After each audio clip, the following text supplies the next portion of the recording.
PPF ஸ்கேம்னு சொல்றியடா அப்படின்னு நீங்கள் கேட்டிங்கன்னா, பிபிஎஃப் இப்போ ஸ்கேம் பண்ணிட்டு இருக்காங்க. அது எப்படின்னா, பல ஸ்டிக்கர் ஷாப்ஸில் லேமினேஷனை பிபிஎஃப்னு சொல்லி சேல் பண்ணிட்டு இருக்காங்க. லேமினேஷன்றது ஒரு சீப் குவாலிட்டியான ஒரு ஷீட்.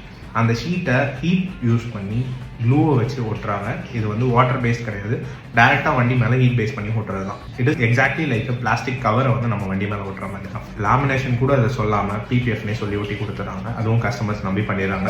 இதில் இருக்க மேஜர் ப்ராப்ளம் என்ன அப்படின்னு பார்த்தீங்கன்னா, சீக்கிரமாகவே இந்த பிளாஸ்டிக் ஷீட் வந்து நம்ம வண்டி மேலே பிரேக் ஆக ஆரம்பிச்சிடும், எல்லோயிஷ் வர ஆரம்பிச்சிடும். அது மட்டும் இல்லாமல் இதை வண்டி மேலேருந்து எடுக்கிறது ரொம்பவே கஷ்டமான. நம்ம என்விரான்மெண்ட் குவாலிட்டிஸ்க்கு இந்த பிளாஸ்டிக் மெல்ட் ஆகி வண்டியோட லேயர் மேலேயே உட்காந்துரும். இதை எடுக்கணும்னா ரொம்ப கஷ்டப்பட்டு தான் எடுக்கணும்.